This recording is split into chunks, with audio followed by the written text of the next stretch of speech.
Azadi. We want Azadi. This time we want Azadi. Azadi means freedom. Freedom from our laziness, freedom from distractions, freedom from endless scrolling, freedom from self doubt, procrastination, fear, and those voices inside us that say, Kal se pad lenge. But this Azadi is not loud. This Azadi is discipline. Hello everyone. Welcome or welcome back to my channel. I am Sangeeta. I am a master student as well as a UPSC aspirant, and many of you asked me how do you actually study. So today I'm just going to show you how I study for my UPSC preparation, very simply, very honestly. So first thing first, I woke up, went to brush my teeth, cold water से face wash किया. हाँ, थोड़ा सा झटका तो लगा लेकिन काफी रिफ्रेशिंग था. Then I came back and had a glass of warm water. I thought okay now let's start studying. But जैसे ही टेबल की तरफ देखा I realised my study table was Messi.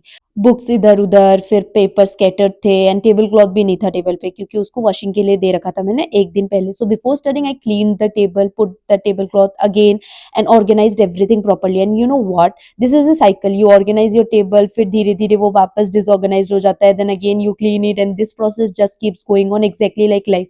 कभी लाइफ में लगता है ना एवरीथिंग इज सो सॉर्टेड, सब ठीक चल रहा है एंड देन सडनली चीजें मेसी होने लगती है. But that's okay because nothing is constant. Change is the only constant thing. अगर लाइफ में सिर्फ हैप्पीनेस हो और सैडनेस कभी आए ही ना, तो मूवमेंट ही नहीं होगा, ग्रोथ ही नहीं होगा. इसीलिए अप्स एंड डाउन जरूरी होते हैं एंड हर बार we sort things out again. Then finally I set down to study. आज का फोकस था फंडामेंटल राइट्स फ्रॉम पॉलिटी. मेरा टारगेट है पॉलिटी को जनवरी के अंदर कंप्लीट करना है. उसके साथ मैं दो सब्जेक्ट्स और लेके चल रही हूँ और यहाँ पे फंडामेंटल राइट्स मेरा एक बार हो चुका था. सो यहाँ पे मैं बस रिवीजन कर रही थी. ठीक है, यूपीएससी में कॉन्फिडेंस रिवीजन से ही आता है. I thought of making some last minute notes, maybe कुछ शॉर्ट पॉइंट्स जो एंड में रिवाइज कर सकूं. बट मेरा नोट्स काफी ऑर्गेनाइज्ड वे में था तो मैंने सोचा क्या ही लिखूं, तो मैं डायरेक्ट रिवीजन करने ही लग गई थी. So I just read calmly and it felt amazing. Fundamental rights एक ऐसा चैप्टर है जहाँ क्लैरिटी बहुत जरूरी होती है. You need to know where these rights came from, how they came into force, their features and most importantly the articles and their clauses. UPSC सिर्फ ऊपर ऊपर से नहीं पूछता. You have to read between the lines. Clauses के अंदर क्या छुपा है, दैट मैटर्स. और हाँ, while studying I also thought of some mnemonics and tricks to remember these clauses. और उसके बाद मेरा जो नेक्स्ट स्टडी स्लॉट था उसमें मैं करंट अफेयर्स कर रही थी, द हिंदू एनालिसिस ऑब्वियसली. ये लगभग 1 से 1.5 घंटे का सेशन था जिसमें मैं 2x करके वीडियो को देख रही थी. आप सभी के लिए एक इंपॉर्टेंट अनाउंसमेंट है. ईडब्ल्यू only IAS courses UPSC aspirants के लिए डिफरेंट टारगेट ईयर्स के अकॉर्डिंग डिजाइन किए गए हैं. अगर आपका यूपीएससी टारगेट ईयर 2027 है तो आप संकल्प 2027 चूज कर सकते हैं जो इंग्लिश या हिंदी मीडियम में अवेलेबल है, या फिर पिनाकल 2027 जो इंग्लिश मीडियम में है. दोनों ही बैचेस का फी 13,499 है.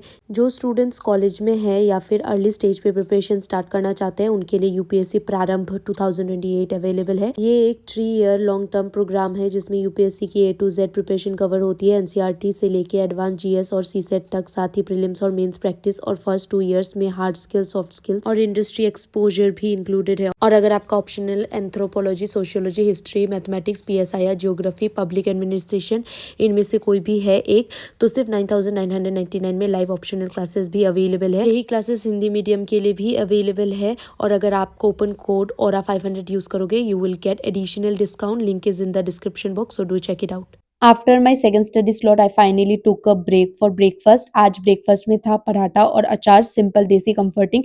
एंड ऑनेस्टली विंटर्स में ना जैसे ही सन दिखता है हम लोग बस बाहर भाग जाते हैं. So I saw the sunlight outside and thought let's go out and study. But मेरी किस्मत ही खराब है, पूरा टेरेस फुल था, सब लोग ऊपर थे. Children were playing, shouting, laughing and it was honestly too much noise. मैं फोकस ही नहीं कर पा रही थी. So I tried finding some corner but नहीं मिला. So finally I had to accept it, घर के अंदर ही पढ़ना पड़ा. I came back inside and started studying at home only. So यहाँ पे मैं अपना मंथली मैगजीन कर रही थी. I was covering environment current affairs from the monthly magazine Vision का. And there was a news related to volcanic eruptions, especially Mount Etna in Italy. And every time I read such news my mind automatically connects it with geography because currently I am also covering geography.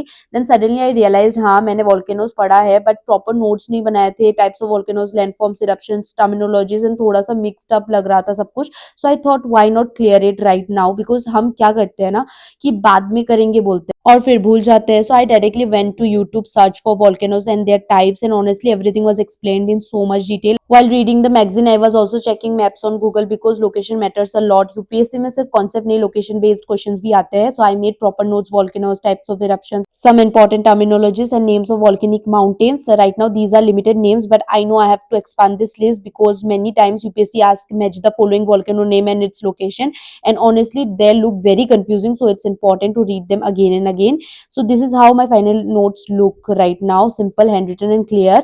उसके बाद मैं वापस से ढीठ बन के बाहर चली गई क्योंकि ये ठंड मेरे से बर्दाश्त हो नहीं रही थी. मैगजीन कंप्लीट किया, एप्पल खाया, और ये शाम में मैंने पिज्जा मंगाया था. So I had pizza. It was totally a random party. घर पर ही I was craving for pizza, so I just had it. And then I played badminton. And I just love playing badminton. अगर आपने video को यहाँ तक देख लिया है तो मैं आपको बताती हूँ, शुरुआत में मैंने वीडियो को स्टार्ट किया था आज़ादी से. इसी आज़ादी की प्रेरणा मुझे गांधी जी के स्वराज से मिली थी. The idea of swaraj. So Gandhi ji said swaraj is self rule, not ruling others but ruling yourself. जब हम अपनी लेजीनेस पर कंट्रोल करते हैं, जब हम डिस्ट्रैक्शन से लड़ते हैं, जब हम कंफर्ट के बाद भी पढ़ना चूज करते हैं, दिस इज स्वराज.